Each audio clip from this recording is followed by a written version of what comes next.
জয় শ্রীকৃষ্ণ। আজকে আমরা জানব বর্তমান সময়ে সনাতন সমাজের অবস্থাটা কি এই বিষয়ে।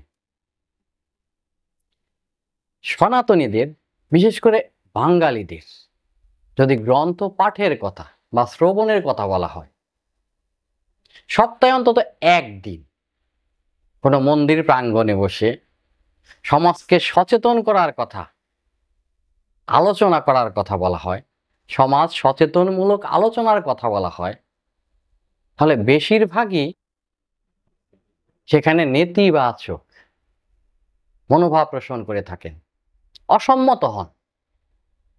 এবং এই অসম্মত হওয়ার পেছনে তারা অজুহাত হিসাবে তিনটি প্রধান কারণ উল্লেখ করেন। প্রথম দল বলেন যে আমাদের সময় হয়নি,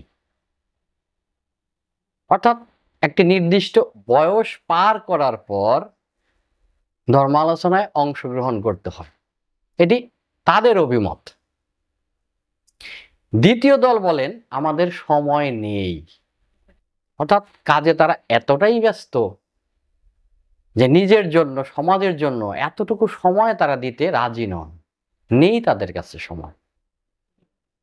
আর শেষ দলটি বলেন আমরা সব জানি, আমাদেরকে সব বলতে হবে না, অর্থাৎ তাদের আর জানার কোনো কিছু বাকি নেই। এই প্রথম দলটির উদ্দেশ্যে উত্তর দিতে গিয়ে, তাদের মনোভাবের জবাব দিতে গিয়ে পূজনীয় ডক্টর কান্তিবন্ধু ব্রহ্মচারীর উদ্ধৃতি থেকে বলবো যে কোনো পুজোর জন্য, আরাধনার জন্য যদি ছোট্ট একটা শিশুকেও তুলসীপত্র এবং ফুল সংগ্রহ করতে বলা হয়, তাহলে সেই শিশুটিও সতেজ সবুজ তুলসীপত্র এবং সুন্দর ফুলগুলি, সতেজ ফুলগুলি সংগ্রহ করে নিয়ে আসে। হলুদ বর্ণের যে তুলসীপত্রগুলো ঝরে গেছে অথবা যেগুলো ঝরার অপেক্ষায় আছে, আর যে ফুলগুলো শুকিয়ে গেছে, এগুলো কিন্তু সেই শিশুটি সংগ্রহ করে না। কারণ শিশু মনটিরও ইচ্ছা ঈশ্বরের অথবা দেবতার সেবায়, দেবতার পূজায়, আরাধনায় এই উত্তম বস্তুগুলি দান করতে চায়। ঠিক তদ্রূপ ভাবে আমাদের এই মানব জীবনের সবচেয়ে সুন্দর সময়টুকু, সতেজ সবুজ সময়টুকুই ঈশ্বরের আরাধনায় লাগাতে হয়।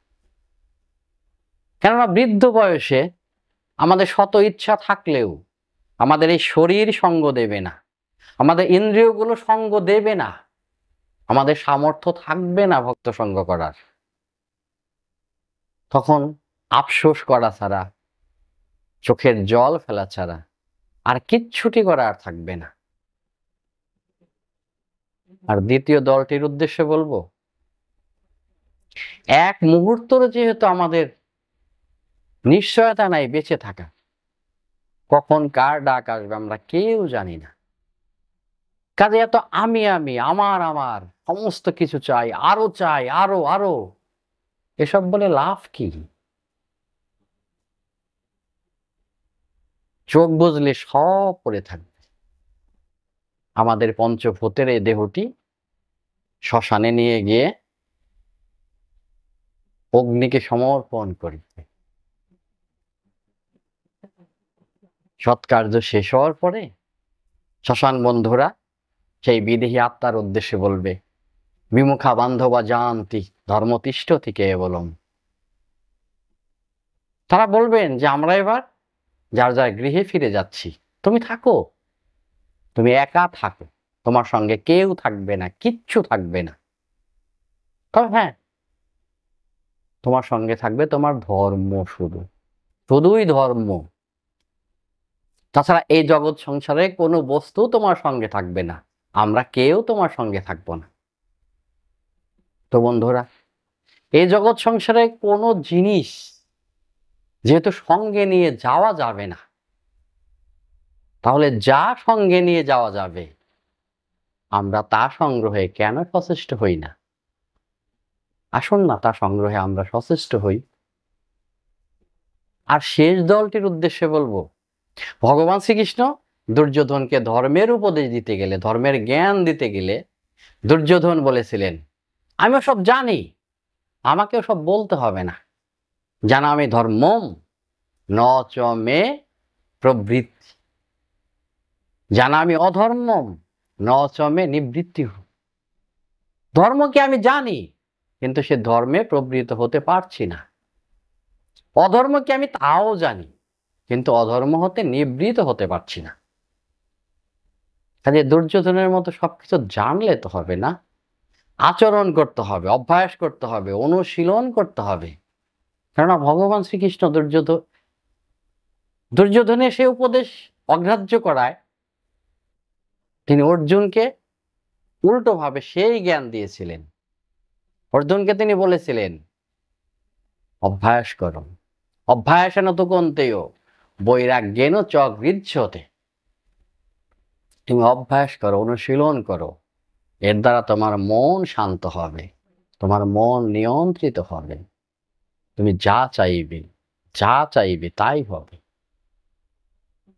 আসুন বন্ধুরা, আমরা সবাই ধর্মগ্রন্থ পাঠ করি, নিজের আত্মমুক্তির পথকে সুগম করার চেষ্টা করি, সাথে সাথে সমাজকে সচেতন করি, সমাজের জন্য কিছুটা হলেও সময় ব্যয় করি। আমার ভবিষ্যৎ প্রজন্মের জন্য, সবার ভবিষ্যৎ প্রজন্মের জন্য আমরা সচেতন, ঐক্যবদ্ধ, একতাবদ্ধ এবং কুসংস্কার মুক্ত একটা সমাজ গড়ে তুলি। আমাদের সন্তানদের ধর্মগ্রন্থের সাথে পরিচিত করাই, প্রাতিষ্ঠানিক শিক্ষার পাশাপাশি, আধুনিক শিক্ষার পাশাপাশি আমার সনাতন ধর্মের অতি আধুনিক জ্ঞানের সাথে তাদের পরিচিত করাই, তাদেরকে সত্যিকারের মানুষ হতে সহায়তা করি। কেননা এটা আমাদের কর্তব্য, এটা আমাদের দায়িত্ব। সবাই ভালো থাকবেন, ঈশ্বর সবার মঙ্গল করুন। জয় শ্রীকৃষ্ণ।